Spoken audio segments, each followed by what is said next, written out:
You're listening to the Worldwide Sports Radio Network. You are now about to witness the strength of street knowledge. Into the field! Number 70! We're talking about practice. Hello, you play to win the game. The Yankees are champions of baseball! Mr. Gorbachev, tear down this wall. 3, 2, 1,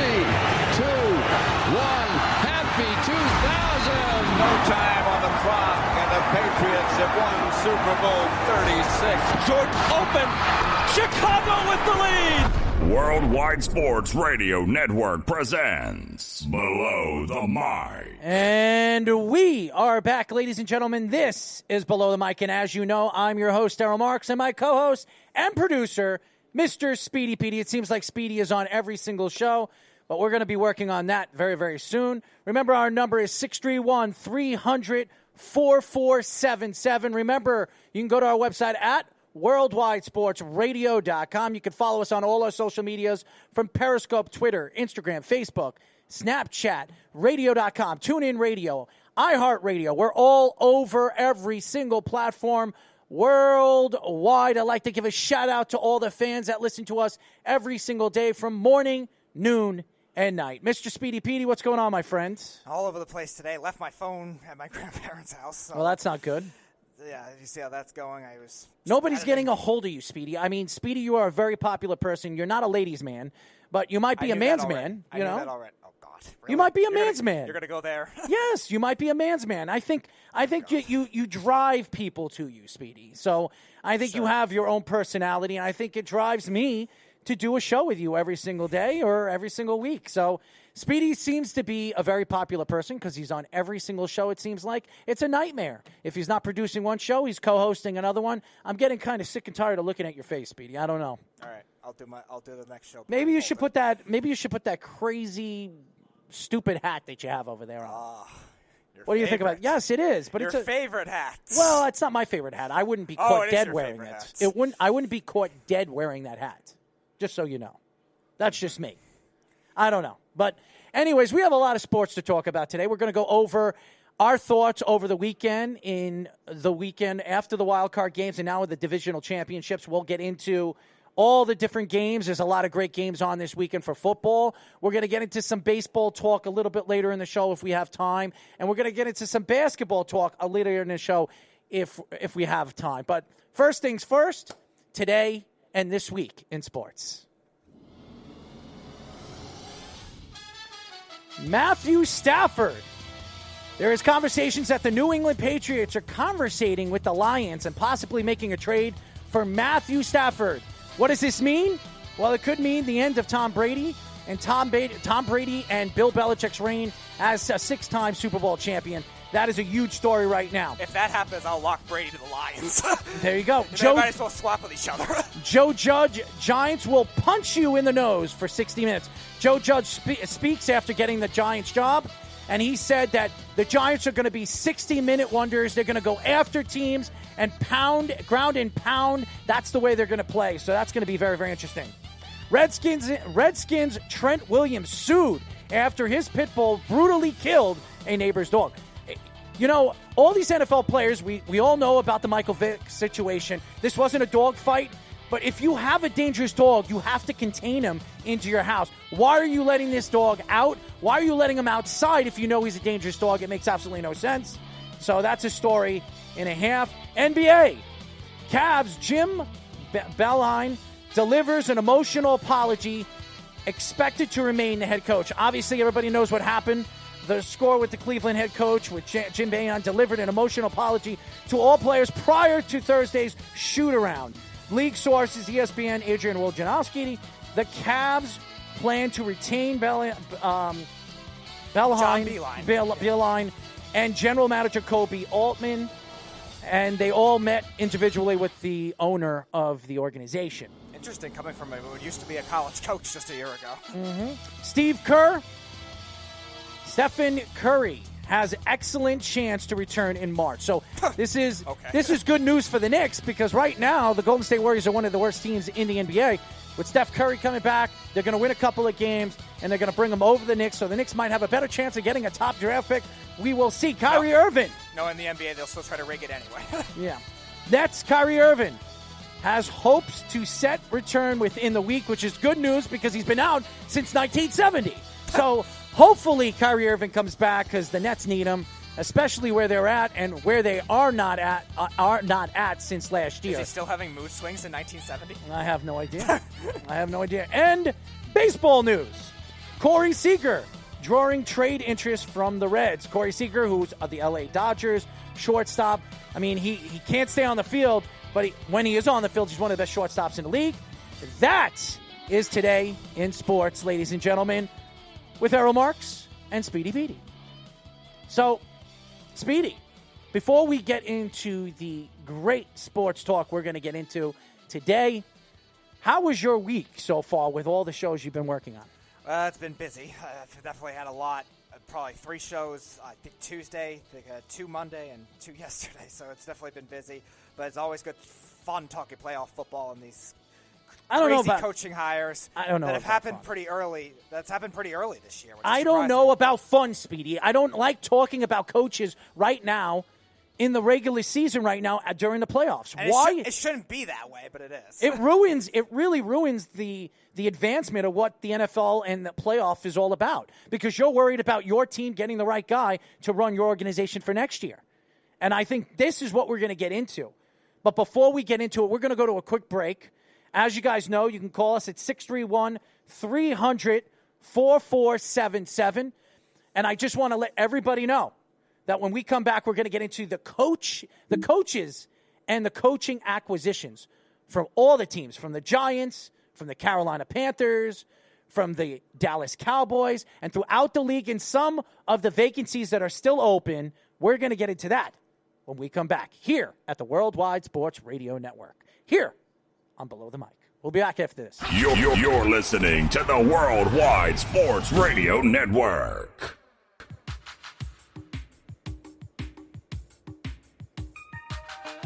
All right, Speedy, are you ready? We always have you sing this track. Let's go.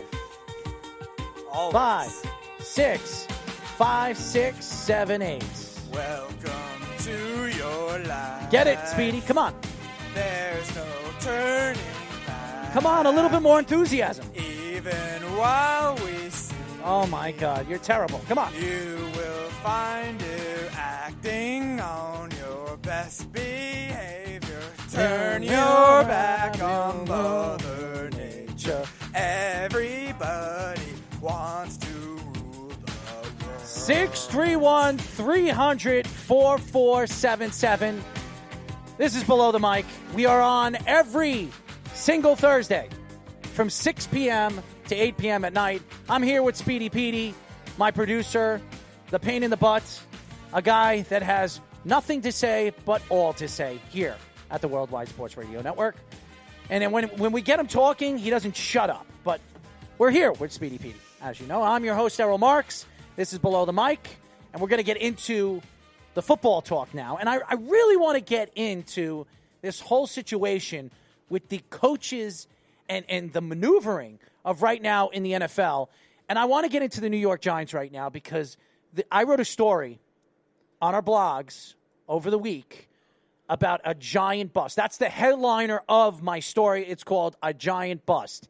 And the reason why I call it a giant bust is because the New York Football Giants have the opportunity to sit down with Matt Rule, the guy that they wanted, a guy that has a tremendous amount of background right now over the years with the New York Giants. He was part of the Tom Coughlin regime in 2012. He was with the Giants for a couple of years, and then he moved on to Temple and Baylor, and now he's going to get an opportunity to coach the Carolina Panthers. And the story came out over the week about Matt Rule being the next head coach of the New York Giants. And you think of the New York Giants right now as a whole organization. Everybody thought it was a no-brainer that the Giants were going to hire Matt Rule. Now, I know a lot of the Giant fans were upset that Mike McCarthy joined the Cowboys. We all know the whole story behind the Mike McCarthy signing by the Dallas Cowboys. And I understand he was over Jerry Jones, and I know there's a caller, so just wait, Speedy. I understand that Jerry Jones sat down with Mike McCarthy and he was his lead guy, and he was everybody's lead guy because he was the best available coach this offseason. But was he the best fit for the Cowboys? And was he the best fit for the New York Giants? That is the question. I believe he wasn't the best fit for the Giants, and I don't think he was the best fit for the Cowboys. Now, Matt Rule was the guy that the New York Giants wanted. Now, if they knew they wanted him, why did they wait so long? Why did they wait so long to sit down with this guy?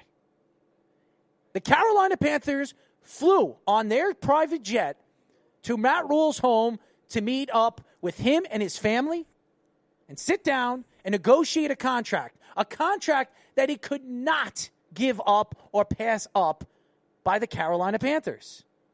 Now, the Carolina Panthers have a better chance right now of succeeding and being a Super Bowl contender. Yeah, they're the best coaching situation of any team that had a vacancy. The problem right now with the New York Giants is they didn't get their number one guy. They didn't get their number two guy. And I don't even know if they had a number three guy. Because after we heard over the week on Tuesday, actually it was Monday, that Matt Rule in the morning signed with the Carolina Panthers, 3 hours later, we hear from Adam Schefter that it's a foregone conclusion that Joe Judge, yes, Joe Judge, the wide receiver coach of the New England Patriots, will be the next New York Giants head coach. Now, you ask me, who is Joe Judge?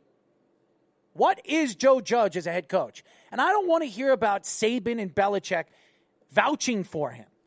Because if it was Saban and Belichick, that would be another story. Joe Judge, he's a guy that, I'm sorry, I don't know much about. I understand he's won 3 Super Bowls under the regime of Bill Belichick and McDaniels. I understand that a lot of people, including Julian Edelman, has spoken high praise about this guy, as I wrote in my report in my story on the Worldwide Sports Radio Network, that this is a guy that has helped him grow as a wide receiver in the league, which is great. It's Julian Edelman speaking high praise for one of his coaches. The problem right now for the New York Giants is they hired a guy that has no coaching experience.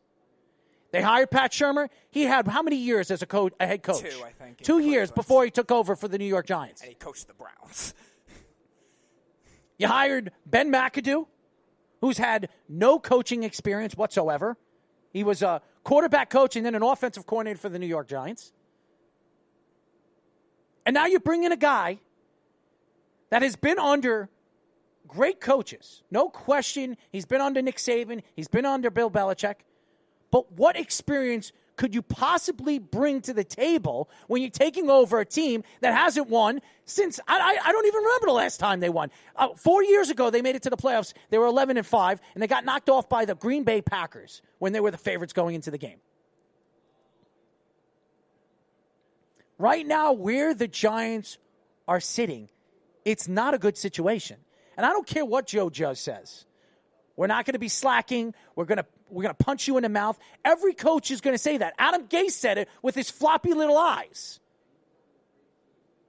What did Adam Gase do for the Jets this year? Oh, he gave them a 7-9 record. Is it a better record than they had last year? Yeah, against worse opponents. Joe Judge next year is going to have a bad schedule, a harder schedule, a more challenging schedule than Pat Shurmur did this past year. Now, what are they going to do when you have a rookie coach with his back against the wall, with a rookie quarterback? You have to bring in a defensive coordinator that has experience. I would definitely look at Rex Ryan. He's already come out and said that he would take a defensive coordinator job for the right price. I would look at an offensive coordinator that has a Norv Turner. Tremendous. I love that. A tremendous amount of experience. You need to put good coaches on his staff to help him grow as a head coach. To depend on a rookie coach to go in a rookie season with the New York Football Giants, being that it's in New York City, they didn't get their first guy, they didn't get their second guy, and we don't even know if they had their third or fourth guy on a list. It's bad news for the New York Giant fan, and it's bad news for the Giants organization. We have a first call of the day. Welcome to Below the Mic. Oh, my goodness. Snug, what's going on, my friend?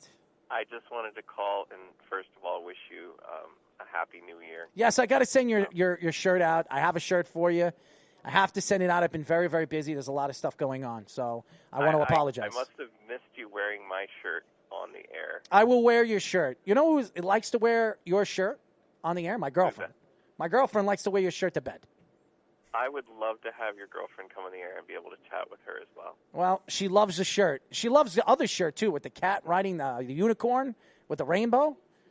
I mean, she wears that shirt, too. She loves your shirts because they're long and they don't fit me. So I can't wear it out in public. It's got to be a large, my friend. It's got to be tight and snug for my body. Snug. Hey, of course it must be snug. Well, I wanted to comment on your earlier comments. First of all, I think your producer is outstanding. I do enjoy Speedy on each and every show. He is a lot of the reason that I watch. I also think you should be kinder to him because that hat really isn't so terrible. It's a very classic hat, and considering some of the hats that I've seen you wear on there, we should all be kind and measure our words. Wait a second. My hats? My hats are good. My hats are good. What do you mean? Well, because you're not a Yankee fan.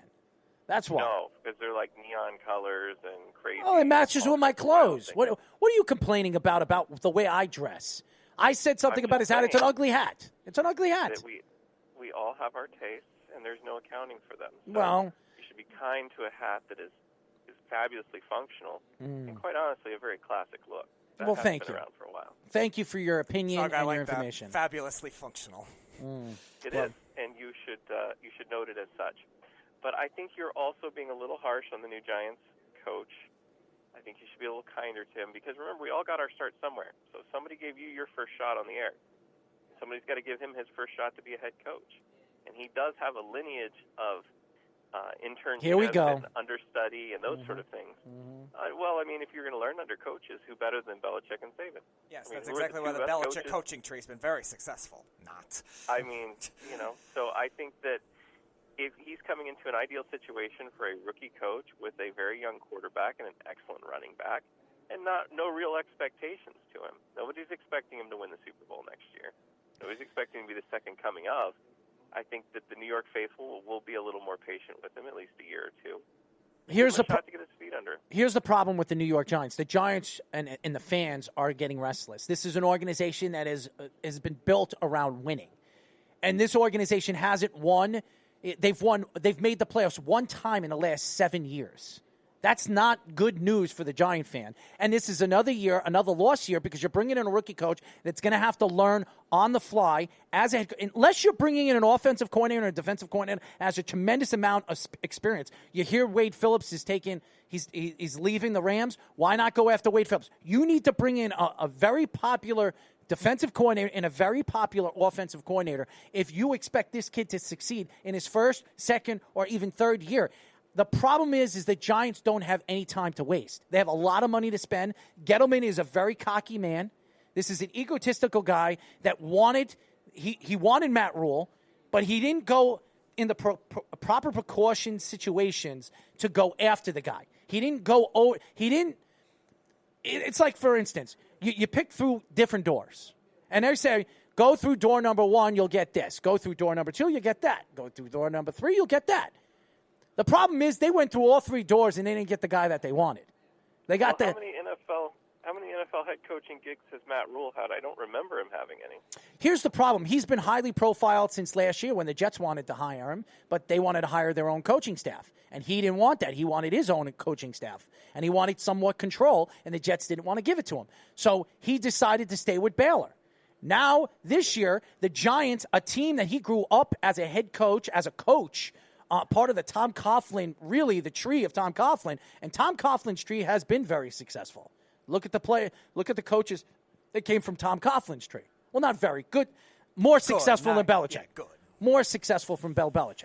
Okay? And he's a guy that you would think that the Giants would do anything in their possible in any kind of possible situations to go after the particular guy that they wanted, the guy that they thought was going to be the face of their organization for the next 4 or 5 years, and they lose him to a team that nobody in their wildest dreams would have thought he would have went to. It is a good fit, though, with a young offense, though. Yeah, but see, I don't think that's that much more. I mean, is Matt Rule really that much more of a commodity than Joe Judge, considering neither one of them has ever been an NFL head coach? With the trends of offensive coaches now, it was definitely he's a sexier pick. I would agree with that. But really, at the end of the day, they have the same level of coaching experience. And the thing you have to remember about the Giants, too, they don't have that much to work with at this point. So whatever they buy is what they're going to have. Right. That's why I think the Panthers situation was a lot better. And all day long. But Errol's right, where Matt Rule did have desires to coach the Giants, just with the name brand, I guess, more than anything else. Name brand. He's from New York. He grew up a Giant fan. He grew up with the Giants organization. He knows Dave Gettleman. Gettleman loves him. The Maras loved him. If you knew he was your number one target, why were you interviewing Mike McCarthy and all the other coaches when you should have been interviewing him in the beginning? Doing everything that you can. Worse position is what I'm saying. Well, how do you know they're not? They're a lot worse position than the Panthers. No, I'm saying they're not in any worse position with the current coach that they have than if they had Matt Rule. If you're saying they missed out on getting Bill Belichick or Andy Reid or Harbaugh out of Baltimore, then yeah, they're in a worse position, right? Those guys are known commodities. Those guys have the pedigree. Neither one of these have any real NFL head coach pedigree, so you can't say that they're in that much worse shape because they didn't get the guy they wanted. Now, I mean, the guy I wanted was Eric Bieniemy, the Chiefs offensive coordinator. Would that have been qualifying as that, even though he's never head coached either, from your standpoint? Again, I think that you have slightly better because he is an offensive coordinator. And the Andy Reid coaching tree is very good. And Andy Reid, yeah, well, I mean, to your point, Andy Reid does have a fabulous coaching tree. A very good coaching tree. Mm-hmm. I mean, I'm surprised Eric Bieniemy didn't get snatched up by somebody. That guy's a talent, and he knows what's going on, and he's going to get his shot. He should. But, I mean, unless two the guys Chiefs that were are grooming him like the over, Patriots are with McDaniels, I don't know. Well, I think the Patriots are putting McDaniels in the back pocket and making him promises. No, I know that, but maybe other teams aren't interviewing him maybe because they know something with the Chiefs. Maybe Andy Reid's going to retire soon, too, or something like that. I don't know. I don't believe that in a heartbeat. I don't either, but I'm just saying it's possible. Maybe that's why he hasn't gotten a job. Maybe he doesn't interview very well. Maybe that. Well, Bieniemy may just want a ring. I mean, he's about as close as he can get right now, and I don't think he has one with anyone else, does he? No. Here's the problem. Here's another thing with Eric. Eric might be a guy that goes into interviews and doesn't land. There's a lot of people that are good coaches over the years, and we've heard stories in the NBA, the NHL, and the major leagues. They're good managers, good coaches, all that other stuff. They're good with the players, but they're very bad in front of the press and very bad at interviewing. But some owners look past that, and maybe some owners don't look past that. And I think when you look at Bieniemy, whatever his name is, I think the problem with him is he interviewed for 5 jobs last year. He's already interviewed for 3 or 4 jobs this year, and nobody has landed him. Nobody has taken him. That, to me, is alarming when he can't nail the interview. Because if they like him and he knows what he's doing and he is a quality head coach, they're going to hire him. Joe Judge, nobody even knew who Joe Judge was. Nobody. When I heard that Joe Judge was going to be the next New York Giant head coach, I said, who? And then I found out he comes from Bill Belichick. And again, the Bill Belichick tree is not a good tree. It's just not. And I've never heard of this guy. Now, he's been with the Patriots for 8 years. He's been under Bill Belichick. He's been under Nick Saban. We've said that already. But that doesn't put him in the situation where, this guy's going to be a successful head coach. I don't think he's ready to be a head coach. He's never been an offensive coordinator. He was never a quarterback coach. He was a wide receiver coach. And to put your team... That's something, right? The biggest media market on the planet. He must have... Yeah, it's called Bill Belichick. It's called Bill Belichick. The Giants have a lot of respect for Bill Belichick because Bill Belichick has a love fest for the New York Giants, and he gave him one of their guys. And to me, the only Bill Belichick coach that really was successful in the time that he was there was Eric Mangini. Really, if you look at Eric Mangini with the Jets, he did very well. The Jets fired him because of the whole Brett Favre thing. I mean, Eric Mangini was the only successful Patriots head coach from the Belichick tree that was ever any successful. I mean, Romeo Crennel, was he successful? No. I mean, go up and down the pattern of coaches that have come from Bill Belichick. In Romeo Crennel's defense, he did have the last winning season for the Browns. Well, Flores had a good season this year as the head coach of the Miami Dolphins. Yes, he had a good season with a bad team. So I don't know what he's capable of being, especially the story behind him, how he had no coaching experience. He wrote a letter to every single team in the NFL, and the only coach that answered back to him was Bill Belichick, surprisingly, and gave him a job. And Flores now is a head coach of the Miami Dolphins and did a very good job this past year. But besides him and Eric Mangini, tell me a head coach that was successful. None. Josh McDaniels, who's going to take over this Patriot team, look what he did with Denver in 2 years. He drafted Tim Tebow, and he was fired, and he was out of there when John Elway came into the organization. That quick, with the blink of an eye. And now, all of a sudden, he's like the next big thing. He's the next Jason Garrett, the guy that stayed with the organization until he got his chance. And that's Josh McDaniels. He's waiting. He had a chance to take the Indianapolis Colts job a year and a half ago. He didn't take it. He told them that he was going to take it, and then the day before they were going to announce that he was going to be the next head coach of the Indianapolis Colts, what did he do? He backed out of it because the Patriots and Robert Kraft sat down with him and gave him $2 extra million a year to be the offensive coordinator of the New England Patriots and probably offer him whatever he wanted. So he came to his senses. Probably offer him more. Probably took him to one of those rubbing tug places, too, as we speak. Hey, if you can get that written in your contract, that's pretty sweet. Who knows?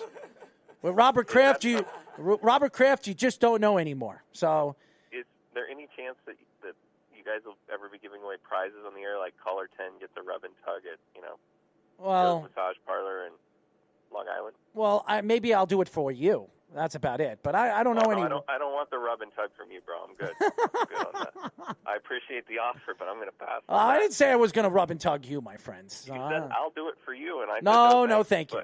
No, thank you. But moving forward with that, I think you got to give Joe Judge a little bit of slack. These guys come out of nowhere. Bill Belichick does see, it's the same reason that somebody who went to Wharton School of Business gets looked at before someone who went to New York State, right? Mm-hmm. I'm sure there's some people who've gone to state universities that are brilliant and some people who've gone to Wharton that were dumb, but there is something to the pedigree of it, and there is something to the reputation of it. And having been on Bill Belichick's staff for 8 years, even if he never said a word and sat quietly, he'd probably learned something.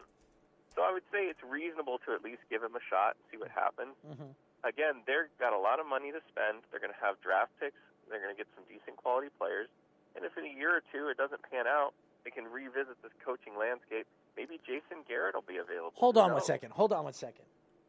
Okay, I know Speedy was telling me 1 minute before we got to go to break. But one question to ask you: You're going to sit back right now with you had 2 coaches in less than 4 years. You're talking about possibly 2 more years with another rookie head coach failing, and that's 6 years in the book. You drafted Saquon Barkley almost 2 years ago. Saquon Barkley is going to be 25 at the end of this new season in 2020. It's going to be almost 25 years old. That means you have maybe 4 more good years left of Saquon Barkley, or you just wasted a draft pick at your number 2 pick. And you're going to sit here and tell me, well, it's just 2 years. They'll look at the landscape 2 years from now and bring in another coach, and maybe he'll be better. You can't do that. No, in theory, what you would think is that he's probably a decent coach. He's going to have a chance to put together his style of team. You also have to remember that you're going, well, 4 years, it's been bad and this, that, and the other. There has been so much infighting over whether Eli Manning should be starting for at least the last 3 seasons. There's been massive amounts of debate, and that has hindered the team tremendously in its growth because they couldn't decide whether to keep him or get rid of him. Finally, he's leaving, so you're going to have that off the books. And you're actually going to have the first clear-headed move forward in 3 seasons. So now you got to give the guy at least a shot. He's already hired. He's already in. After season 1, you can start to see directionally, and I think Flores is a great example because the first 4 or 5 games in, we all laughed and said, what a clown. And at the end of the season, we looked at him and said, maybe this guy knows something, right? Came up and bit Bill Belichick in the ass, unfortunately, but, it's real. And so I think it's the same thing with this dude. This dude doesn't have any less credentials than most of the other people. I mean, than Rule, for sure. His credentials are the equivalent, other than Rule was a sexier pick and loves New York, which is great. Because I'm sure right now, if you went and asked Joe Judge, he probably loves New York too. So what I'm saying is he's got money, he's got draft picks. Give him at least a year or two to see what happens. Because I think you're going to be pleasantly surprised that Gettleman's not a complete moron. Gettleman knows something. And I don't think that Gettleman would just bring somebody. What's that? Sure he does. He knows something, just nothing about football. That's all I can say. It's a 70-year-old man, or 80, however old he is. He's from Boston. He talks. He doesn't even talk like a New Yorker. And then he speaks out and he takes shots and he says stupid things at the press and talks to the press when he should just keep his mouth shut. Because Gettleman has gotten himself into trouble more and more times by opening his mouth to the press saying, well, we're copycatting this and we're copycatting that. How about just doing it the Giants way? How about that? Just doing it the Giants way. Stop talking and throwing your team and your organization behind the enemy lines and getting shot at. Because that's what's happening right now with Dave Gettleman. I think Dave Gettleman should have been fired this offseason. I really do. Because I don't think the Giants know what their way is anymore, minus Tom Coughlin. They seem to overreact to everything. So now they're trying to find a way. Mm-hmm. We'll see. And they're not sure what it is. Maybe they should get Coughlin back. He's available, right? Nah, that's not going to happen. Thanks, Snug. All right, gentlemen, it's always a pleasure. Speedy, wear your hat with pride. Do not let this man besmirch your good name. And you are also an excellent producer. I have to give you mad props because recently your football analysis has become more brief and succinct and more pointed and even more valuable. So thank you. I appreciate it. Keep up the good work. And maybe you can train Junior Beeve on how to run the scope because he's still confused. Yeah, he's shaky. I know. Thanks, Snug. Thank you, gentlemen. Snug the Cat, big fan. For the last 5 years with our network, calls all our shows, listens, watches, and he loves Speedy Petey, as you can see. When we come back, we'll get into more of the coaching acquisitions. We're going to talk about the Carolina Panthers. We're going to talk about the Redskins adding the coach that they wanted. The Giants were the only team that didn't get the coach that they wanted. When we come back, we'll get more into that here at the Worldwide Sports Radio Network. You're listening to the Worldwide Sports Radio Network.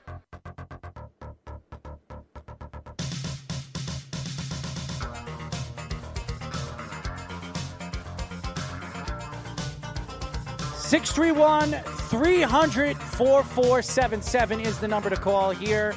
We are live every single Thursday from 6 p.m. to 8 p.m. at night. Up next, home stretch. This is Below the Mic.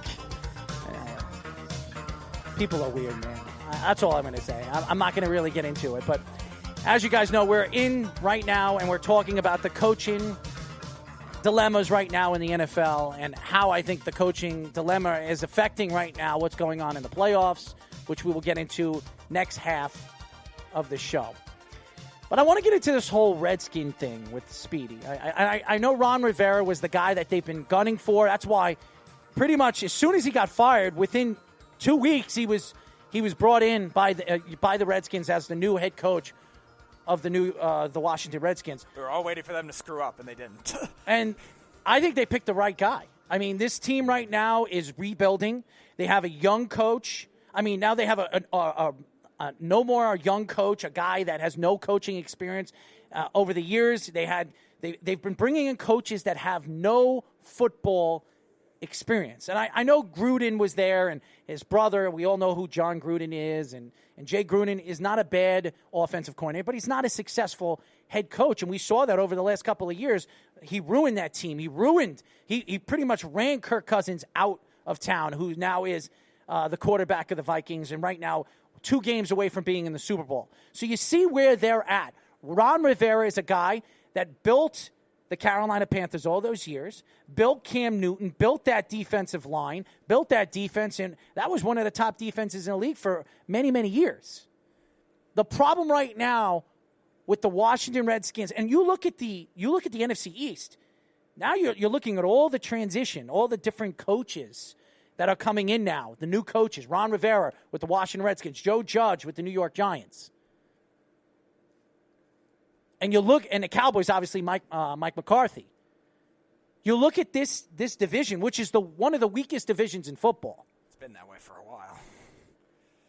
And you try to compare and contrast what these teams have done so far with their coaching acquisitions. The Giants have failed miserably because Ron Rivera was one of the top 3 coaches available that were going to be available this offseason. He went right away to the Washington Redskins. Then Mike McCarthy was the number 1 guy. He went to the Cowboys within weeks when the coaching carousel started opening up.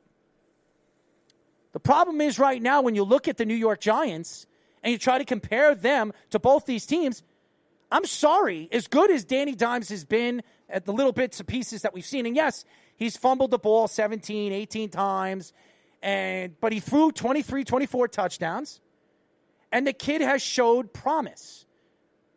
Now, does that mean he's a franchise quarterback? It doesn't. Does that mean Joe Judge is going to help him grow as a quarterback in the league? How do we know what he's going to do? Because he wasn't even a quarterback coach for the New England Patriots. You look at the Redskins, they have a Dwayne Haskins, who is also a rookie quarterback, who looked better in the second half than he did in the first half. Then he got hurt. But I trust more, and I believe in more in the coaches, the Mike McCarthys of the world, the Ron Riveras of the world, than a Joe Judge.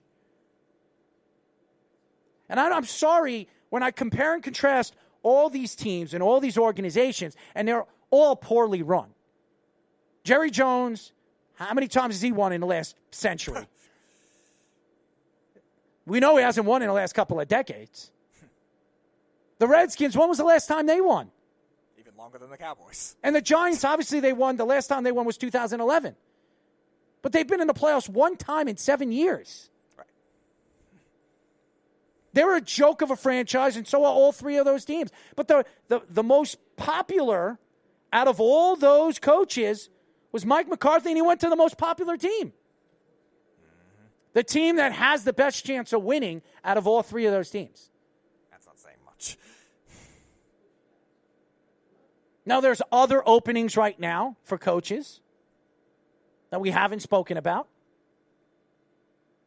And I look at the NFL, and I understand that these coaches, you're trying to find the next Bill Belichick. You're trying to find the next Andy Reid. You're trying to find the next Nick Saban from college. You're trying to find all these next guys. But why don't you look within? Look at what your team is and who fits best with your team. Does Joe Judge fit the best with the New York Giants? No. Now, who does? I don't know. I don't know who was out there. I think it made more sense with Matt Rule because Matt Rule, he's from New York. He knows the Giants organization. He knows Dave Gettleman. It made sense with Matt Rule going to that organization. I'm lost right now where the Giants are at. And I used to be lost where the Redskins were at. But I like what the Redskins are doing right now. They have a tremendous amount of draft stock. They had a good draft last year. Dwayne Haskins looks like he's somewhat of a good quarterback. We'll have to see what he does in the beginning of the season next year when he has a full season as a starting quarterback with the Washington Redskins. He grew a lot considering he didn't have a lot of offensive talent around him besides McLaurin. My questions kind of merit where the Giants are as an organization right now. And they're a joke. You talk about, and I said it in my story, a Giant bust. The Giants are the circus of New York now. I guess you can say they made the wrong judgment. They are they're the clowns of New York. It's not the Jets anymore. They took the handbook out of the Jets class. Or the Redskins. No, the Jets. Because the Jets were the circus. Everybody made fun of Rex Ryan and Bart Scott and all the other Jets that were part of the team with Mark Sanchez when Rex Ryan got the tattoo on his arm. I mean, they were a joke. Now you look at the Giants as a whole organization. Everybody talks about the classy Maras and the Tishes of the world. Where is the class now? This is a team and an organization that has not controlled their players. Odell Beckham. Look at the problems they had with Odell Beckham all these years. How about Josh Brown? Oh, God, that was horrible. These are problems the Giants do not need when they're not winning. If you're winning, it doesn't matter. Look at the Patriots. Look how many crazy things have happened in the last couple of years, being caught for cheating here. How many times were they caught for cheating? Like 4, I think. And they're still winning.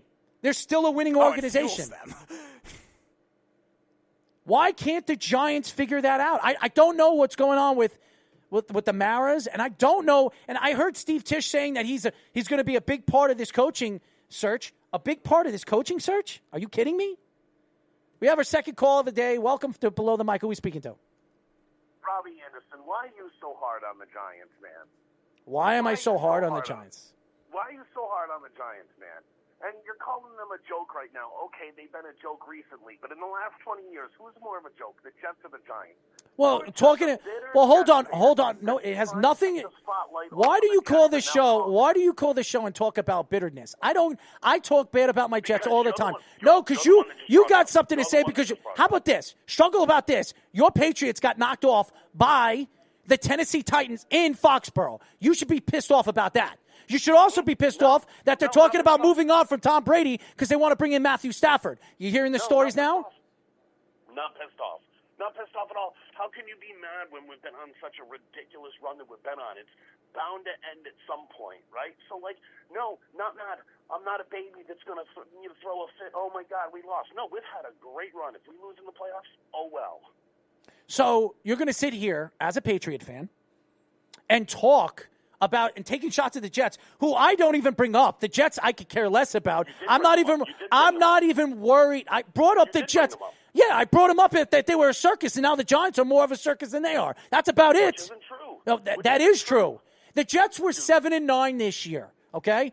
And they grew in the second half of the season. They were 6-2, okay? Where were the Giants? Where were the Giants this year? Instead, they bring in a Patriots coach that nobody knows who the hell he is. They have no idea who he is. And I'm sorry, besides you and Snug, because you're Patriot fans, no Giant fan. When I saw the Giants, when it came out, Adam Schefter saying that the Giants are bringing in Joe Judge, every single Giant fan said, who?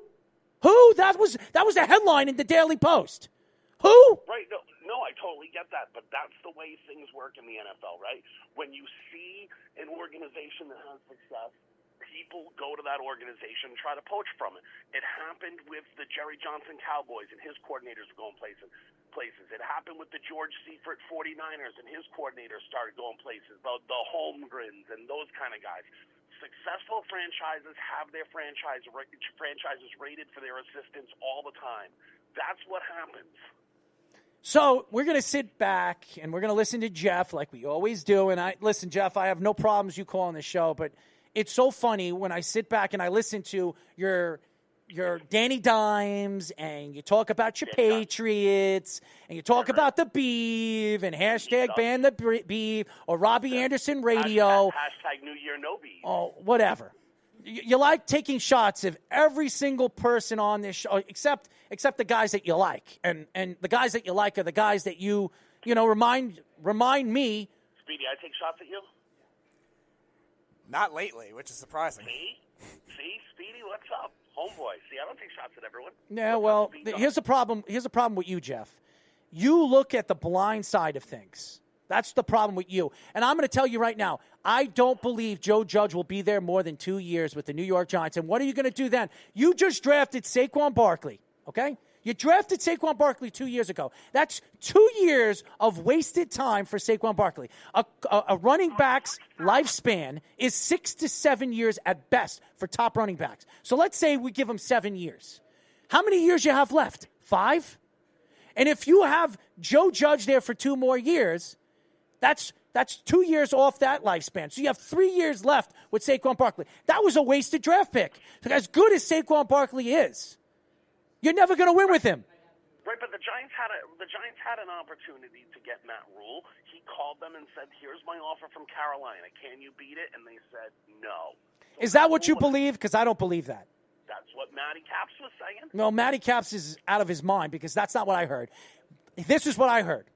Carolina flew over there. And before you tell me, Speedy, Matty Caps did say that, right? Yeah, he said that apparently the Giants didn't want to pay him, but I mean, it's not what I read. Whether he interviewed or not, I don't. That's not coming from me, though, right? Right. Whether I believe it or not, I'm still not sure. It's not what I read. The Giants did not even interview him or even speak to him. They asked him to come to. Where is their headquarters? I forgot the name of the town exactly.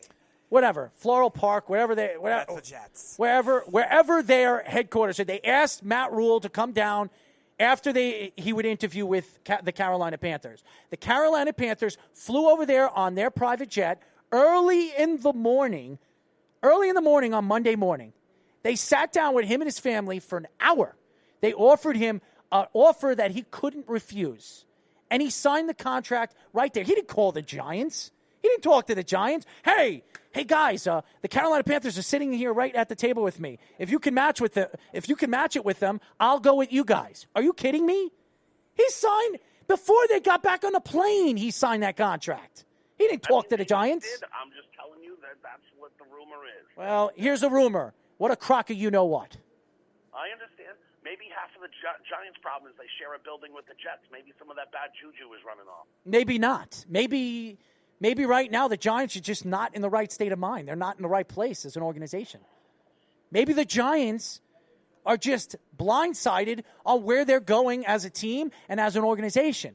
Maybe the Giants are just plain old lost with Dave Gettleman and the Maras and the Tisches. Maybe. Or there's another option, though, too, Errol, that you're not giving any thought to.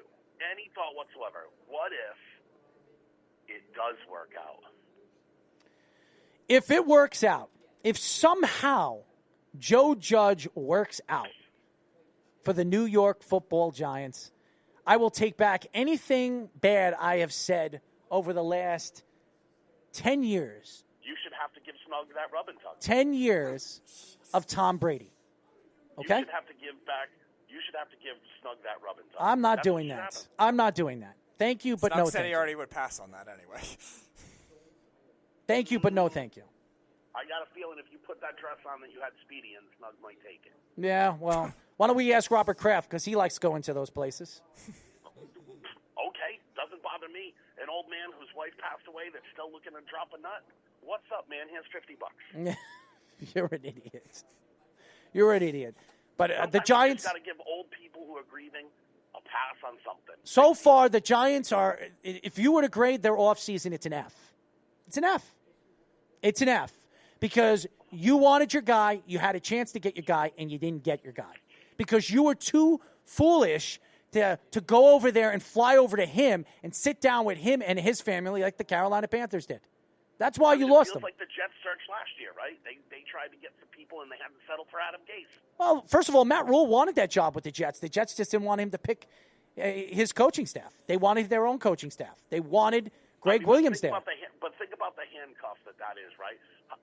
What coach doesn't really get to – and listen, it's bad organizations that do it. It's the Daniel Snyders, it's the Jerry Jones that hire a coach and say, you can't pick who you're working with. Maybe so. But again, you look at bad organizations, those bad organizations have won before. The Jets have won. I know it's been 50 years. The Redskins didn't win in Dan Snyder's ownership. But they won. That's not what I'm saying. They've won championships. That's what you're saying. You can make fun of all these teams. They're still one of 22 teams that have won Super Bowls. There's still a lot of teams that haven't won, even sniffed a Super Bowl, or even been in a Super Bowl. There's 12 teams that have not won a Super Bowl. So you can make fun and you can take shots at these teams and these organizations. These teams and these organizations have been successful at one point of time. Not really. Yes. When were the Jets successful? Well, the Jets were back. First of all, the Jets went to back-to-back AFC title games in the mid-2000s. You just asked me when was the last time the Jets were successful. I just gave you. Yeah, 50 years ago they won. 50 years ago. So what? And they went to two back-to-back AFC title games. What was it, 10 years ago? They won the Super Super Bowl when the football wasn't even a football shape back then. It was like round or something. You're an idiot, Jeff. You really are. You're a pain in the playing ass. with like leather helmets or something. And the goalposts are still at the front of the end zone. Right. That's the last time they won. Again, the Jets still won. And that's all I'm going to say about that. You could say whatever you want about the New York Jets organization and why did the Jets get brought in? Why did the Jets get brought into this? Because you're just trying to find a way to close the point. Because you tried to crap on the Giants and say now I didn't try. I didn't try. I told you, and I did crap on the Giants, and I have every right to crap on the Giants because I'll tell you this: I'll take Adam Gase over Joe Judge because at least I know who Adam Gase is. I don't know who the hell Joe Judge is. I don't know who the hell he is. So you could sit here. So bad he works out now, so you can just look ridiculous. What happened? I hope he works out now, so you can just look ridiculous. I hope he works out for Giant fans too, because I can't see it. Cut on his hand doesn't exist. Yeah. I hope that's what kind of thing. You're still bringing up the old in the past because I could say a lot of stupid things that came out of your mouth. Like what? Trade Torres for Manny Machado. Yeah, that was a great move by them. If the Yankees did that, the Yankees would have been smacked in the back of the head 1,000,000 times. Because right now, this guy, they're talking about the next big superstar in the major leagues, and he's 22 years old. And a guy who just got $300 million, who hit 32 home runs and 80 RBIs, and you're paying him $300 million, and they had the same practical record that they had the year before. And if they pay Manny Machado, there's no shot. Great move, Jeff. Great move. What they should have done, maybe they would have won a World Series. Has that happened? Nope. You're crazy, Joe. You are Joe Judge. You're the Joe Judge of this radio station. That's who you are.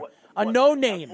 A no name. That's who we're going to call you. So we have Robbie Anderson radio and a Joe Judge caller. Yeah, we're going to call you Joe Judge because that's who you are. A nobody. A nobody that has something to say. Matt. How's that? What happened? Matt Rule got overruled by the judge. How's that? Yeah. Creative. Yeah. Too bad he'll be the last judge anybody's going to remember here in New York because there's a judge right now that's way better than him, and he'll last a lot longer in New York than this Joe Judge. So I'll tell you this right now. You're the Joe Judge of our radio station. A no-name who calls the show and thinks he knows what he's talking about. Running the show in New York? That's what... Oh, yeah, you're running. You're running. You're running and getting fired just like Joe Judge.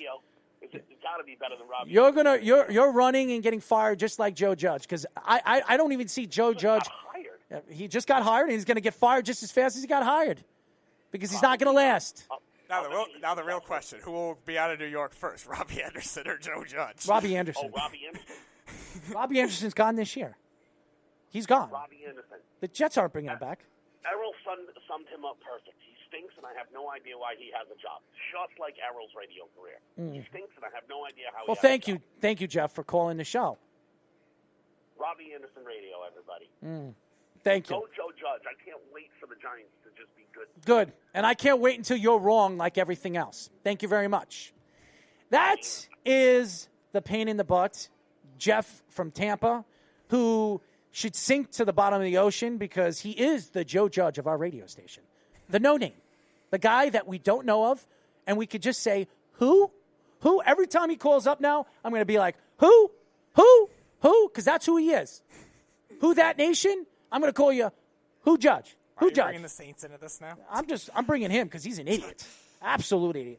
631-300-4477. When we come back, we're going to get into a little basketball, a little baseball, and we're going to do our picks for the divisional championship games here at the Worldwide Sports Radio Network. You're listening to the Worldwide Sports Radio Network.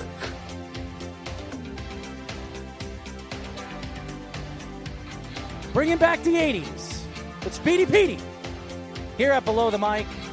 631-300-4477 is the number. What do we have here, Speedy? What track is this? This is New Order, True Faith. You like New Order, don't you? I do. That's why you picked them. I figured that was you. Anyways, this is Below the Mic. We are live every single Thursday from 6 p.m. to 8 p.m. at night here at the Worldwide Sports Radio Network with Speedy Petey and Errol Marks. Speedy, did you hear the new stories going on in the NBA? I heard some trade rumor stuff. Well, why don't you get into that? I want to know what your opinion on these rumors. Well, I heard the Lakers are trying to actively shop Kyle Kuzma to get either another point guard or another shooter for LeBron James, which has always been something that he's always requested with his other Did you teams hear in who the they're past. talking to right now? I didn't hear the recent stuff. I know C.J. McCollum was a name that was mentioned if the Blazers keep struggling. I heard C.J. McCollum. I also heard Kevin Love. Really? Yes. That'd be weird. Them reuniting again? I heard Kevin Love, who now has, I think 2 more years left on his contract with the Cleveland Cavaliers. So that was the story right now in the NBA. How about the New York Knicks, man? I mean, I know you're a Knicks fan, and I've been watching bits and pieces of the New York Knicks and a turnaround of this team and this organization as a whole. And R.J. Barrett has had bright shining times in the game and then really bad times in a game. I mean, I watch R.J. Barrett. There are games that he looks like a superstar, and there are games that he just falls off, and you wonder where he is. I mean, he's 3 for 10. He's get 10 shots. This is a guy that they drafted as a top 3 pick, and he's only shooting 10 shots in a game. And I understand Miller is a rookie coach, and I don't think he's the future head coach of this organization, not at his long shot. But I look at the NBA right now, and there's a lot of bad teams. Right. There is a lot of bad teams right now in the NBA. And I know I listen to the Cleveland Cavaliers and the Beeline. Beeline. I always mess up his name, but Beeline and the dysfunction over there in Cleveland. And it's been a dysfunction ever since LeBron James has been there. I mean, LeBron James has made it dysfunctional, and they're even more dysfunctional right now as an organization. Mm-hmm. Basically, he's the only thing that keeps their organization afloat at times. Well, he did keep I know. that organization. No, I know. But I mean, the 2 stints he was there, and everything else has been terrible. My question is, the way basketball is moving, you have the Golden State Warriors right now. They're one of the worst teams in the NBA. You're hearing Steph Curry will be back in March. You look at the big picture right now, it's really a 4-team race who's going to win a championship. It's the LA Lakers. It's the Clippers. Maybe Milwaukee. Maybe. And who you want to put there besides that? I mean... the 4th team, probably Denver, I would imagine right now. Denver. Everybody thought Portland was going to be good this year. They're not. In their defense, they tend to be more of a second. Everybody thought Philadelphia was going to be good this year. They're not. Nope. Boston's look better with Kemba Walker, but they're not a championship competitive team. They're not winning a championship with the team that's built right now. Unless someone else could beat Milwaukee. That's well, unless they bring in a superstar in the trade market. Mm-hmm. Right now, the NBA is not in a good state of mind. I'm sorry, and that's why I think, the whole David Stern thing, and it's shout out to David Stern's family, the passing of David Stern. That's really made a lot of noise here in the NBA. It's been the only noise right now so far in the NBA in the last couple of weeks. Adam Silver's trying to find a way to possibly bring in like a tournament where the teams that don't make the playoffs could play for an extra first-round draft pick. So it's basically the NBA version of the NIT. Whatever it is. Okay. I mean, and then you look at college basketball. There's only 3 good teams in college basketball.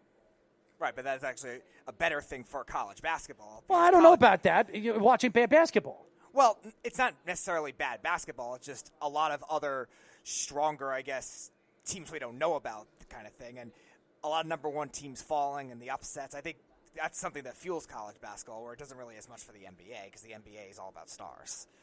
It's very, very interesting. We have our 3rd call of the day. Who are we speaking to? Oh, my goodness. He's back again? Triumphant return. He's back again? I'm about to step out, but I had a real quick basketball thought for you. I was thinking about this today. What if I told you in 2 years I think the Golden State Warriors are going to look just like they looked 3 years ago? I'd probably say you were probably right. Because think about this. They're probably going to get, a top 3 draft pick this year? Very possible. It's possible. Think about it like this.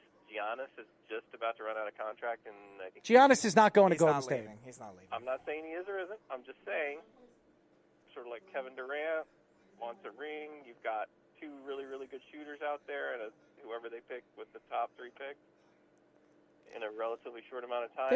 There's no foregone conclusion they're going to get a top 3 pick. Okay, right now they're there, but now you're hearing Steph Curry will be back in March. That means he's going to be back for a whole month. That means they're going to win games. That means they're going to lose. How many games do they have in a month? 12, maybe more than that. They have like they'll probably have more. They have like 22, 23 games. They don't play that many games. Yeah, they do. And I bet you in the month of March. 2 games in a season, that would be 4 months. Yeah, they play about 15 games a month. What's that? They play about 15 games a month. Yeah, slightly more than 12. So, are they going to go 15-0? They'll win most of their games. They're 9-30 right now. So you're dealing with 2 months. They probably play at that same pace. They're probably looking at more than probably about 20. I think maybe in the teens, but still close to 20, I would imagine. There's going to be a lot of bad teams this year, and a lot of bad teams that are going to be gunning. And we all know who the Pelicans got last year at the number 1 pick, and they were the 9th or 8th worst team in the NBA. And the way the lottery works now. Exists. But what I'm saying is the chances are very good for a top 3 pick. Okay, the chances are good. Is that Joe Judge speaking, or this is the who that guy, or Joe Judge isn't on the phone right now. No, because I call Jeff Joe Judge, the who that guy, because he calls up and he likes calling people names. I'm going to call him Joe Judge, the guy that nobody knows. So I'm going to say that to. Very nice. He's a steady caller. Well, he's a steady caller. He's an annoying caller. It calls up and takes shots and piss people off. I'm sorry. If he wants to call people names, I'll call him a name. I'm going to call him Joe Judge, the guy that nobody knows. I don't care if he's Joe Judge or not. I'm talking about the Warriors. I don't know. I'm just saying. I'm just saying that, I think that I'm saying it's not crazy. I was talking to a guy about it today. It's not crazy to think that Giannis might find that attractive if you have those 2 shooters, you have Green down low, and you have, I'll concede maybe a top 5 pick, right? Mm-hmm. Is that reasonable? Yeah, top 5. Okay, so they get a top 5 player, and they got 2 known shooters that shoot the lights out, and you got Green down low doing the dirty work, and he doesn't care. He just wants to pass the ball, right? Mm-hmm. He's not worried about his points. I could see where that could be just like Kevin Durant going, I'd like to win some championships. That looks like fun. It's possible. You also have to see where they are after the injuries, too. Steph Curry's been injury-prone his whole career. Klay Thompson torn ACL. That was his first major injury, but, again, that could also be something that, as you get older, that could hurt him, too. So, and also, I think the game is changing a lot, too, since the Warriors kind of obviously invented it, but they're doing it now that the game's getting bigger, where more big guys can shoot. Smaller guys or bigger guys can pass. Smaller guys can play like power forwards. You're seeing a lot of hybrids now in the league where the game could change a lot in 3 years, too. Well, that's true, but I don't think it's going to go the other way. I don't think they're going to reward big, slow guys standing down in the middle. I don't think that's ever coming back. No, I'm not saying it's going back to a inside game league. I'm saying there's more big guys that can pass, too, which is making guys like Giannis very successful, too. Well, exactly. So, I mean, that's what I'm saying. It's just a thought. I'm not saying it's absolute. I'm not going to stake my claim on it. I'm not going to say it's going to happen for sure. Just saying it was an interesting proposition. Anything could happen. Anything could happen in any sports. Anything could happen. Hey, the Jets can get it right this offseason and build their offensive line and go to the Super Bowl next year. That could happen. Is it going to happen? Probably not. Okay, so that we could say anything could happen. That doesn't mean that it will. So, agreed. That's true. That when we start getting into things, we look at probabilities and things like that. And I think if I was going to bet on the Golden State Warriors or the Jets, no offense to the Jets, right at this very moment. Yeah, I would take the Golden State Warriors. I would too. So, I would too. It is what it is. Anyway, gentlemen, just wanted to float that out there for the NBA stuff. Thank you. Have a fine evening. Thank you, Stone. Continue to enjoy that hat. I'm all about that hat life. I'm glad you like the hat. Thanks for calling us a second time, but I appreciate it. Earlier, #BanTheBeast. Wow. Beeve is not loved by anybody. He's actually at the Ranger game right now as we speak. Mm-hmm. Yeah, are they winning? Are they playing it? Actually, it's still. I would imagine it was sort of started, or if it's 7:30. It should have started. That doesn't mean that it did. Did they start? Anyways. Yeah, they're right now tied with the Devils at 10:40 in the first. There you go. So hopefully the Rangers lose because I'll be happy. Anyways, we're gonna go to a quick break, but first, before we do that, Speedy, I want to hit that song one more time. You want to hit New Order, True Faith one more time? There we go. Do you know the song by heart? No, I don't. Do you know a song on any of those songs by heart that you could sing? Rule the World. Let's go that. Here we go. Back to Rule the World? Yeah, why not? Here we go. Let's go to Rule the World. And this is featured, ladies and gentlemen, and it will be on the new album, the Worldwide Sports Radio album with Speedy Petey. You ready, Speedy? No, I'm not. I got to pull it up still. What are you? I What's closed going on? it. I didn't think we would play it again. Well, you have to open your eyes, Speedy. This is a show. It's the Speedy Show here. We're going to have you sing a great song. Is it almost up? We have to wait for an ad. 3, 2, 1. I hate ads. I hate YouTube. No, I'm just kidding. Love you, YouTube. Here we go. Hold on. I'll tell you when to go. Here we go.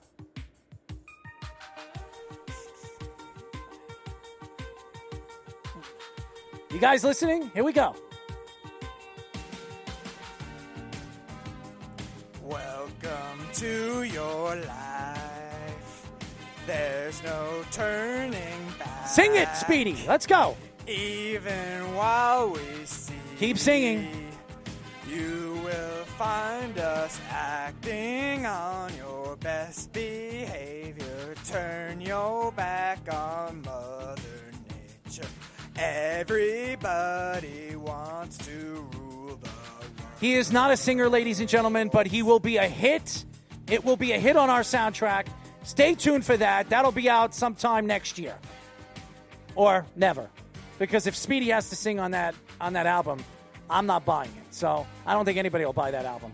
Anyways, 631-300-4477 is the number. When we come back, our football picks for this weekend here on Below the Mic on the Worldwide Sports Radio Network. You're listening to the Worldwide Sports Radio Network.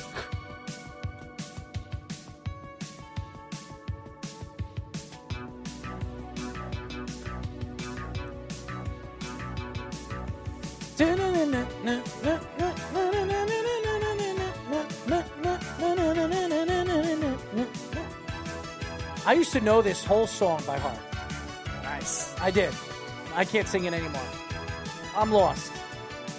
631-300-4477 is the number to call here at Below the Mic, Worldwide Sports Radio. As you guys know, we are on every single platform around the country, and you can follow us by going to our website at worldwidesportsradio.com. We're here with our special guest, my partner, Mr. Mikey C., who's sitting right over here.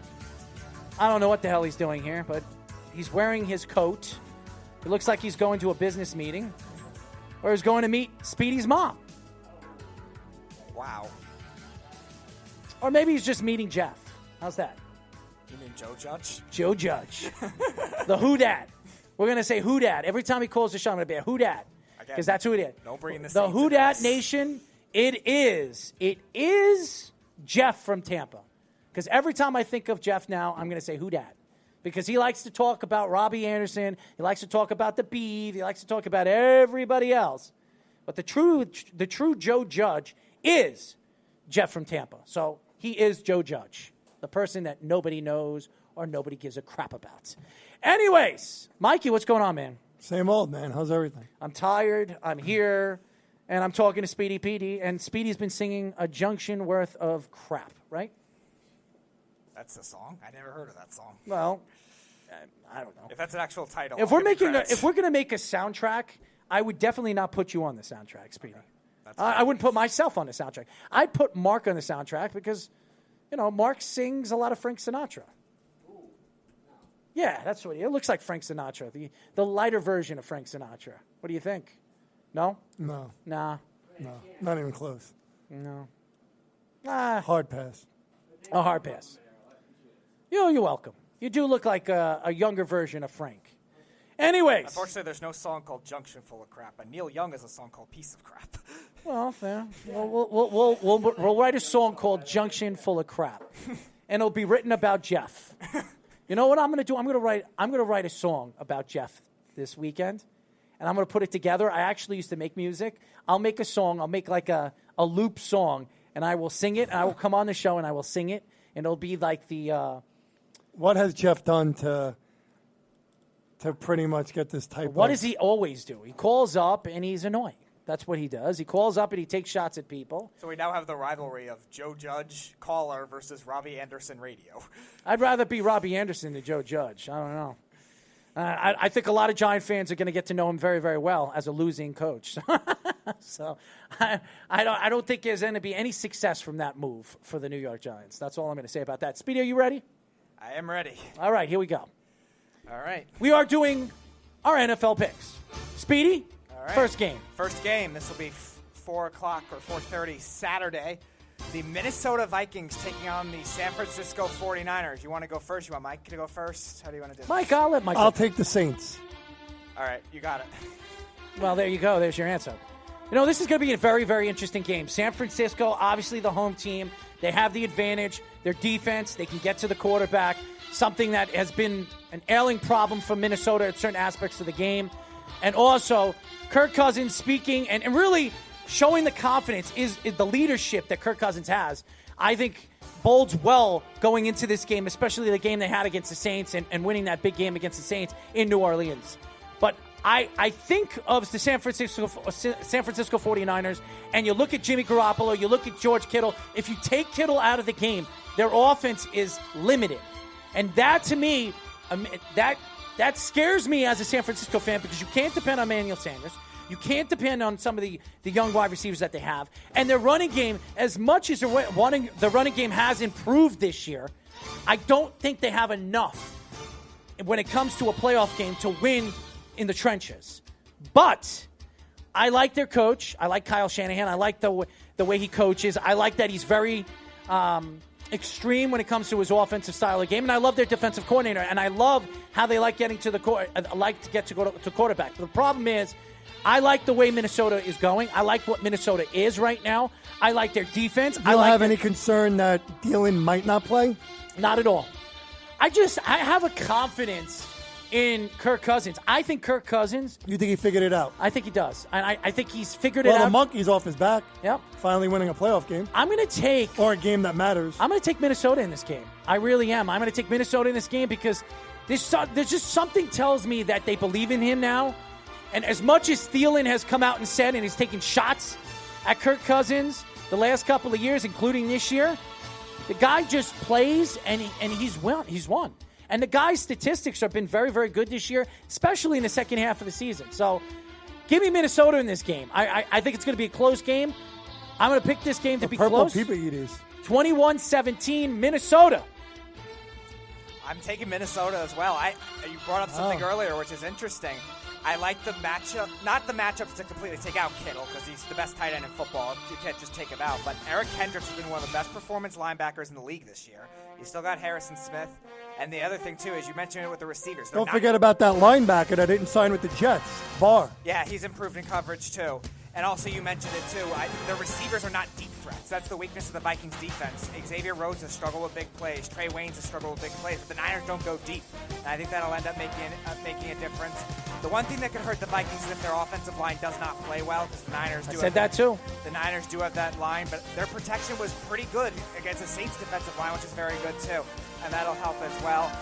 And I think Dalvin Cook utilized in the passing game will make a big difference as well.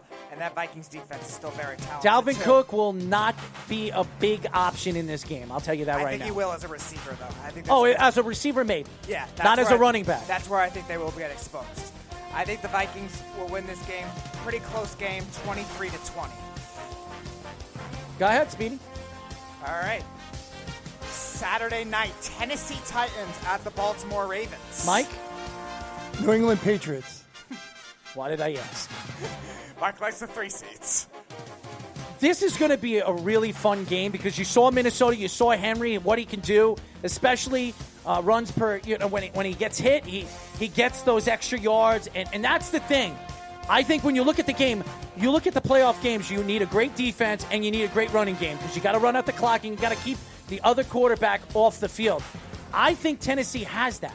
The problem in this game is Baltimore has that too. They have a running back for a quarterback. They have a bunch of running backs behind the line of scrimmage that you can use in the wide receiving end and use them as a running back. And here's the problem. Tennessee, as good as their defense has been,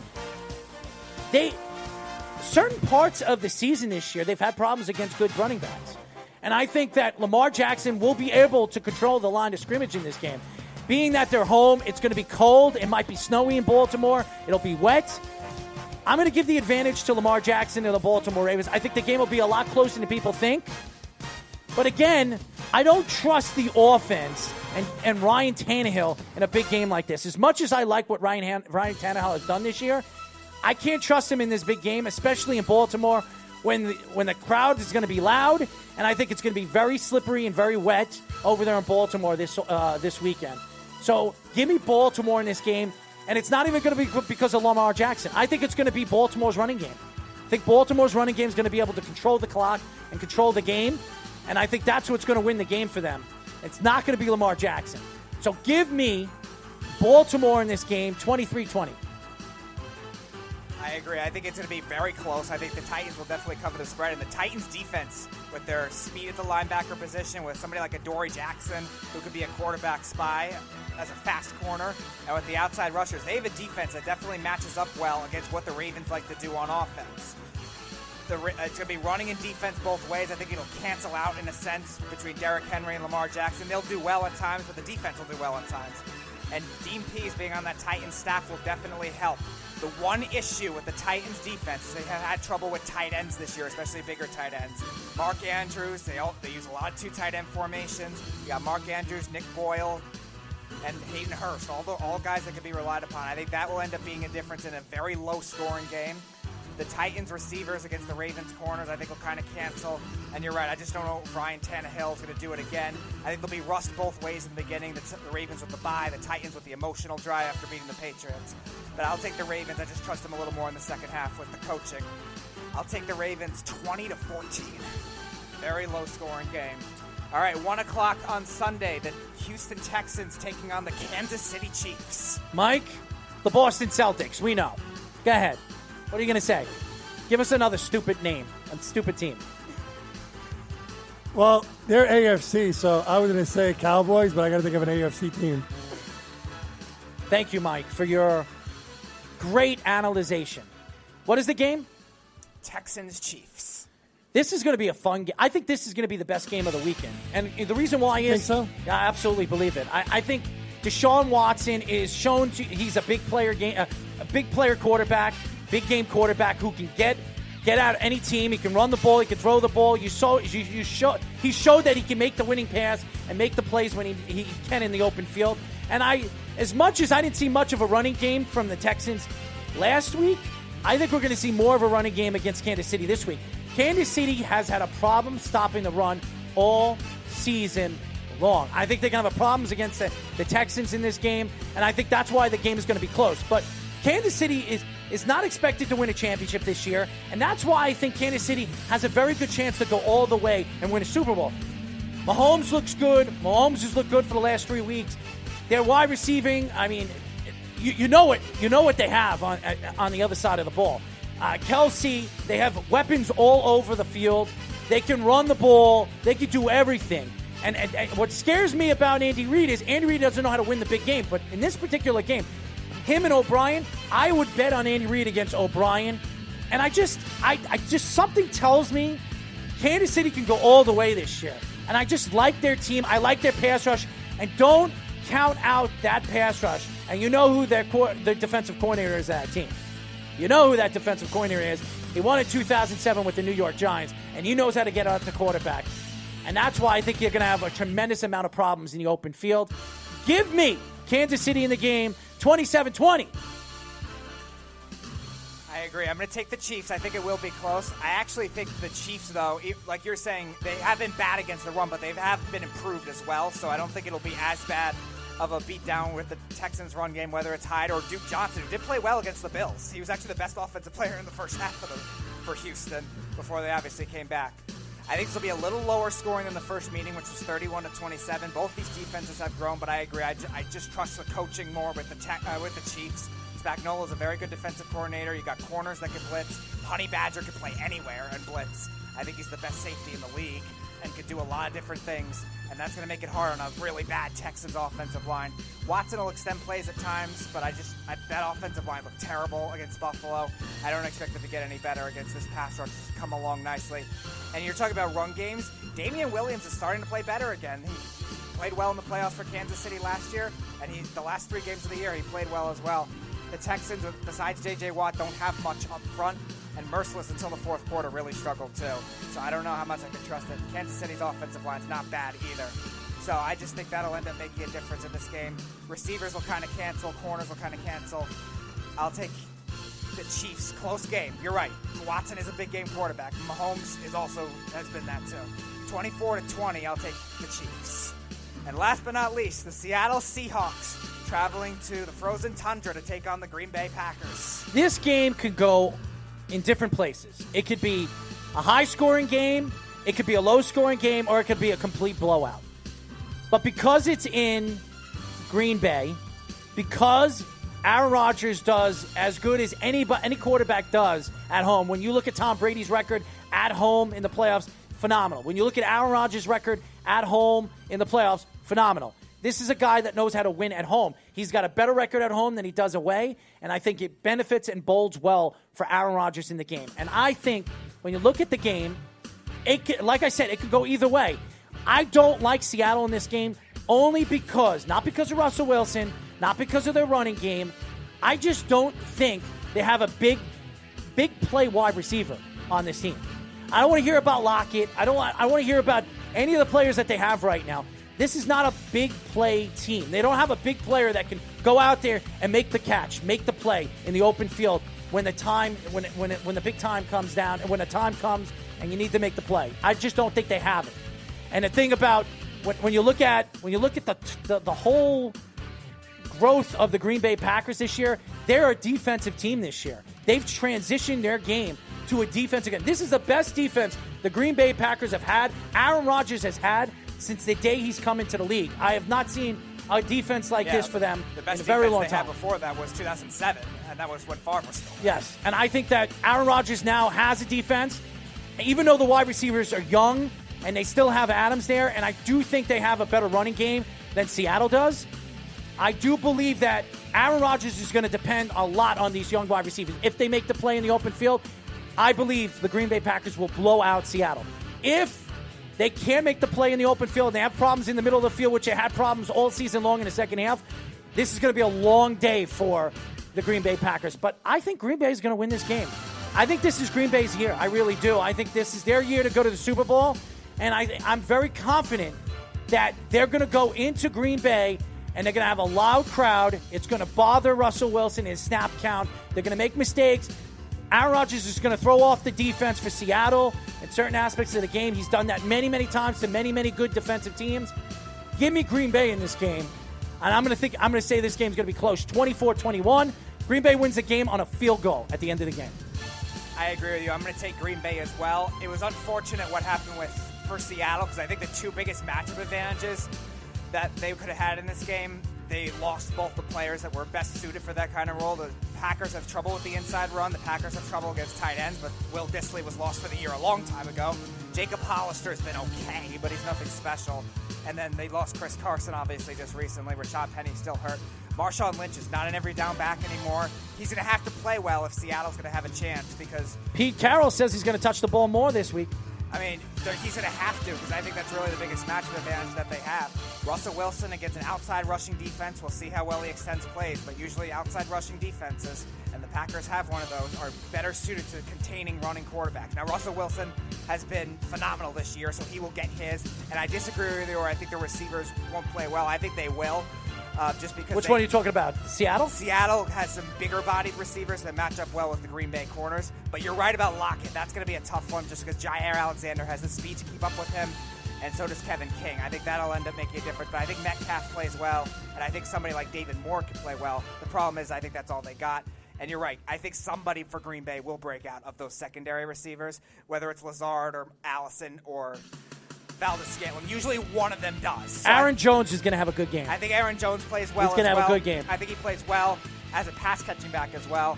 And I think one of those receivers will be big in this game, and I think that'll be the difference. I'll take Green Bay, also close, kind of middle scoring, 27-21. It's going to be a very, very fun week. I don't think there's going to be any blowouts in any of these games. I think the games will be very close. I do think that if there's going to be a blowout in a game, it's Seattle and Green Bay, because that could really turn into a blowout game, because both teams have high praise of their quarterbacks, and both quarterbacks can make plays in the open field. As good as they are, I think there's a lot of deficiencies on both teams. So that's going to be a fun game, but I think the game of the week is the Texan game. I really do. I just have this feeling that game's going to be fun to watch. Vikings 49ers, I really think will be the game to watch. I think that's going to be really Really? Vikings 49ers? Really good quality of play both ways. You got a lot of strength on strength. I think this is going to be fun, because I think it's the Vikings Green Bay in the NFC title game. And I think it's Baltimore and... You had Baltimore and Kansas City. Kansas City, that's right. And I think Kansas City can knock off the Baltimore Ravens, and I think it's going to be Kansas. I don't know yet, because I want to see what Kansas City does this week and if they win, and I want to see how good and how well Mahomes plays. If Mahomes plays well, like I think he's going to play, I think Kansas City can go to the Super Bowl. And I could see Kansas City and Green Bay in the Super Bowl. A rematch of Super Bowl I. I could see it. In the NFL's 100th season. I could see it. I could see it. It's going to be really, really fun, man. I'll say this, though, too. If the Vikings and Packers meet in the NFC Championship game, I actually think that could be better for Minnesota rather than them having to play Seattle, because they always have trouble with Seattle, especially in Seattle. That could be hard for them. It's hard to beat a team 3 times, so we'll see if the Vikings and Packers meet. Maybe Minnesota could upset, too. It wouldn't surprise me. You can take the music off, Speedy. We're done with our picks, as you know. So you don't have to play the music. You put the music up even higher. What are you trying to blow my ears out? I mean, seriously. I mean, this is the problem with a lot of these guys on this radio network. Every time I'm on the show, anybody's show, they try to blow my ears out. Speedy, I need my ears for the next couple of years. So thank you. Only couple? Yes. Do you want to sing again? No. You don't want to sing again. I think we heard enough singing for you. Yes. I think you've really thrown me off today with some of the crazy. Get Mark on the air to sing. Frank Sinatra. Yeah, well, a little Frank Sinatra from Mark, or Tyler being his backup singer. I think that would be really funny. Could you imagine that? Oh God, with that hair. Yeah. Listen, I think it's time to go. Yeah, I really do. If we have to hear Tyler. It was great stopping by. Yeah. It was nice, saying whatever I had to say. Well, what do you think about your Boston Celtics right now? They're winning. I don't know. They're winning? Is that your answer? They're winning? That's Mike's answer. That's his analyzation of his team. They're winning. Very nice. What do you think about Kemba Walker? He's doing good so far. He's doing great. Yeah. It's not good. He's doing great. Kemba Walker's been the biggest surprise in the NBA this year. Oh, really? Yes, he has. I didn't think Kemba Walker was going to average 27 points a game this year on the Boston Celtics. Nobody did. Not in that offense, not the way Brad Stevens plays. Nobody would have thought. The way Brad Stevens plays or pass the ball on the perimeter. He likes to move the ball. It's move the ball until you have the open shot, and he's a good shooter. Kemba Walker. it would only make sense. First of all, Kemba Walker's averaging more points a game this year on a team that's more overloaded with players than any team that's ever played with the Bobcats and the what do they call themselves? The Hornets. I mean, serious. I call them the Bobcats because they like changing their name. So, to me, when I look at the Boston Celtics and what the Boston Celtics are doing right now, it's light years what they were doing the last 2 years. Kemba Walker's been the big transitional player for that team. And you see the offense, even if it's run through him or it's run through any of the players that they have, the Browns of the world, any one of those guys. Kemba Walker is a leader, and you see the difference of what the Boston Celtics are right now, having the leadership that they didn't have with Kyrie Irving. And that is the difference right now with the Boston Celtics. Do I think they're a championship competitive team? I don't. I think they're a player away from being a championship competitive team. And I don't know what player or what type of player they can get in the next year or so to make that a championship team. But they can make a trade this year that could actually help. For who? I haven't heard any big names besides McCollum is available, but I don't. No, they don't need another. They don't need another guard. They don't need another guard. Sense. And I heard the Celtics need a big man. Kevin Love? One big man. Kevin Love? I don't know if I would do that. I mean, Kevin Love's a big name that everybody's been. The guy that I like the most is Drummond because he's an expiring contract. Yeah, but Andre Drummond has been linked to what team? Miami. Miami. I know that. I'm just saying somebody like that is what the Celtics need. That's something that if the Heat gets Drummond, I mean, right now the Heat is a good team with Butler. The Celtics need another guy to help, grab more rebounds and be more defensive on that side because everybody else could just shoot the lights out. It's been a very interesting basketball season so far this year.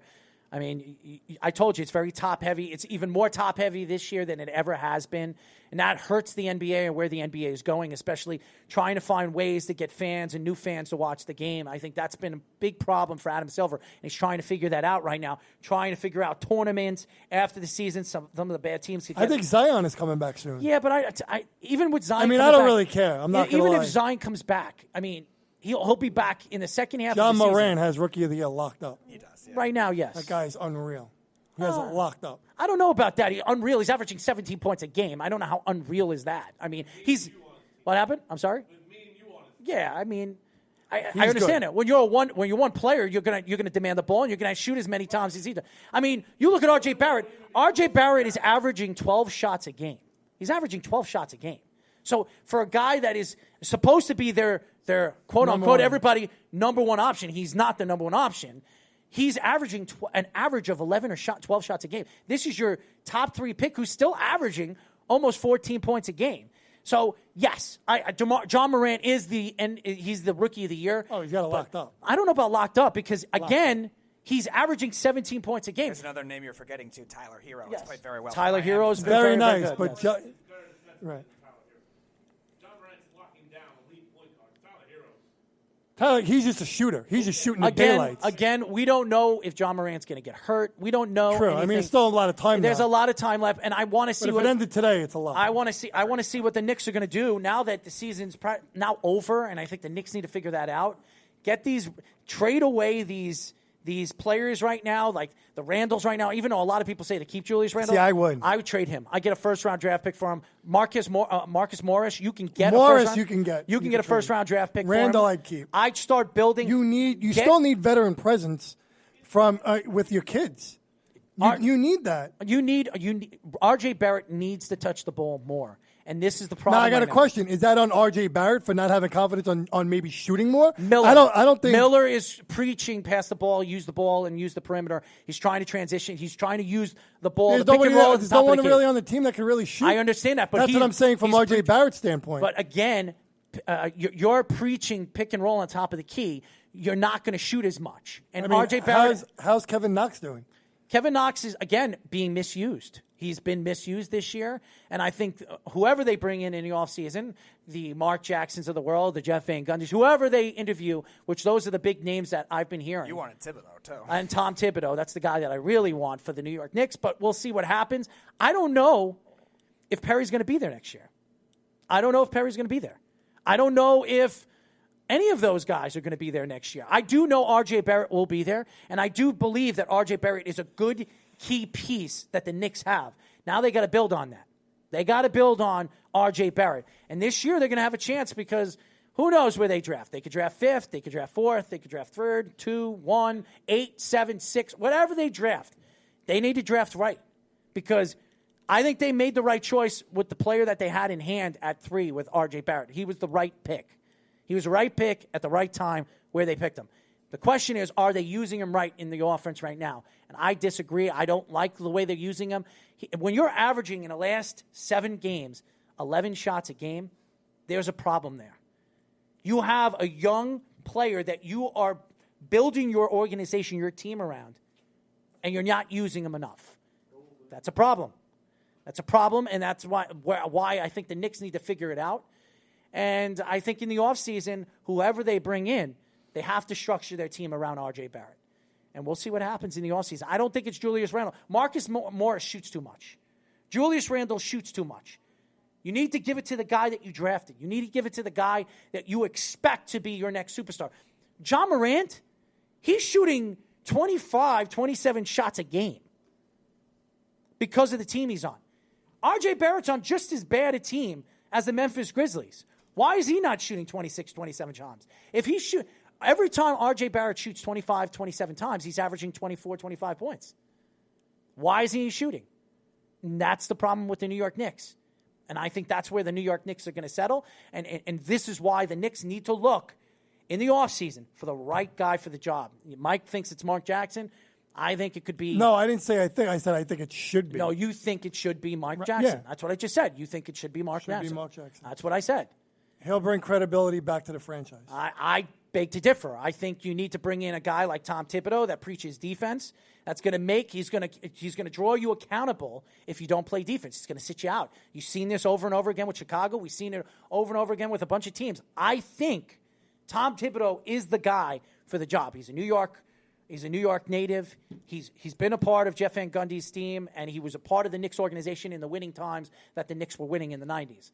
And I think he's the guy that I would bring in. But again, FYI, all three of them are New York guys. FYI, you said Barrett was shooting 11 per game, 11 shots. John Morant's only 11.5. It's not much more. I'm talking about the last 5 or 6 games. Oh, okay. I'm not talking about now. I'm talking about the last 5 or 6 games. Okay. R.J. Barrett has been averaging about 11 or 12 shots a game. All right. So that's not good when you have the Knicks a should superstar. trade for D'Angelo Ball. No. And by the way, everything that I've read about LaMelo Ball, he could be the number 1 pick. Yeah, I wouldn't touch that with a 10-foot ball. I don't know about that. I don't want LeVar in the New York media, please. I don't know about that. I think LaMelo is much better than Alonzo Ball. I agree, but I don't want LeVar in the New York media.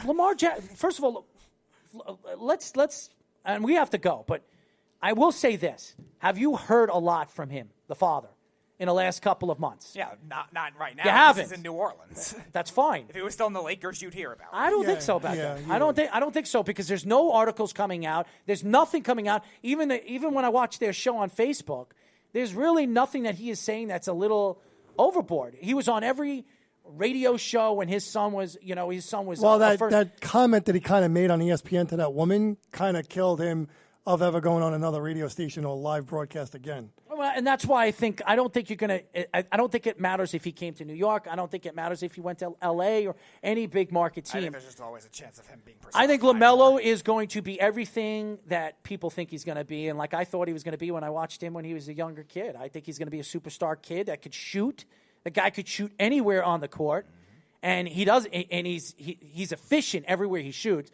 And this guy is – I think he's the next Steph Curry in the league. I really do. I think that's the type of player that he is. He can shoot anywhere on the court. And I've seen him on YouTube footage. He's shooting 44-foot jumpers or 43-foot jumpers, and he's hitting them consecutively. So LaMelo is much different than Lonzo Ball, much better than his middle brother, D'Angelo. I think that this kid is the real deal. And I think whoever gets him, and he's going in the top 3, whoever gets him, is going to have a superstar because I think the kid he's everything that everybody thought Lonzo Ball was going to be or other people thought Lonzo Ball was going to be. He's much better than his brother. He can ball handle. He can play the guard position. He can play the 2. He can even play the 3 now, the size and the growth that he has. His body is now NBA style of game now. He's completely transitioned his game as a professional basketball player over there overseas. I've been very impressed with what I've read about him and what he said.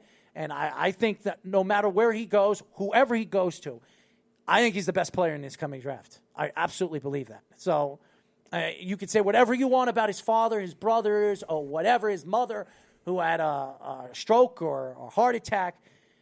This kid is real. And this kid is proven to be real. And he's playing with men. This kid is a 17-year-old kid playing with men. He's been playing with men for the last 2 years. And that's the impressive thing about this kid. Not the fact that he can hit 3-pointers and shoot wherever he wants on the court. This guy has been playing with guys that are ex-NBA players, and they're men, 33, 32, 31-year-old players that can push him around, and he's beating them. He's averaging 32 or 33 points a game overseas. The kid's a superstar, and I believe that. I don't care what his father is. You cannot – if you're sitting there, if you're the Knicks, and you're sitting there at 2, 3, or wherever you're drafting, and LaMelo is still on the board, you're drafting him. I don't care about his father. You're drafting talent. You cannot walk away from talent because, I got to deal with his father. I got to deal with him in the press in the New York market. If this kid's going to provide, and he's going to give you 25, 28 points a game in his rookie season, and he's going to be the guy that you're going to build your team around with R.J. Barrett, you make that move. And I'm sorry, I don't care who his father is. So that's all I'm going to say about that. I've been very impressed with LaMelo. I didn't think he was going to be an NBA player. I didn't think any of them after Lonzo. because of all the stuff that their father has done. Took him away from high school, brought him over there overseas, and it ruined D'Angelo. It really did because of all the things that he did before he got into UCLA. And he brought LaMelo to professional leagues, and I didn't think his body was going to build because he was so thin, and I've been very impressed. His body tone has been he's got structure now. I think he's where you want him to be as an NBA player. And I'm very excited. Whoever gets LaMelo is going to get a superstar player. I don't care what anybody says. The kid is real. He's not Alonzo. His shot is it's as perfect as they say Steph Curry's shot is. They're saying his shot is as efficient as Steph Curry. Overseas, he's averaging, 48%, 47% behind the three-point line? I mean, that's almost 50%. And he's shooting 8 or 9 times.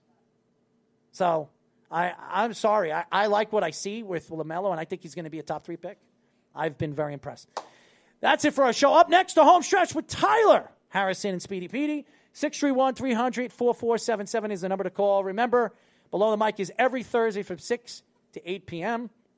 And remember, you can follow us on all the social media and all our platforms by going to Periscope, Twitter, Instagram, Facebook, Snapchat, radio.com, TuneIn Radio, and all over the world. Thank you for all the fans. Thank you from Joe Judge, a.k.a. the Who Dat guy, and that's Jeff. Now is Joe Judge Jr. We're calling him Joe Judge Jr. because he's a no-name and a person that we have no idea who he is. So we're going to call him Who Dat Nation number 2. And that's what we're going to say. Every time Jeff calls, I'm going to be like, who? Who? Who? It's going to be like an owl every time he talks. Anyways, Speedy, you have anything to say before we go? Just don't have me sing. No, I don't want you to sing anymore. You gave me a headache, man. I'm sick and tired of listening to you sing. You're the one who continues to do it. I do. Because you want to know something? I just want to laugh. And listening to your crap laugh, I thought my facial expressions make you laugh. That too. That has nothing to do with me. That's just everybody else. Anyways, that's it for our show. Up next, the home stretch with Tyler Harrison, the Mothball. Good night, everybody. You're listening to the Worldwide Sports Radio Network.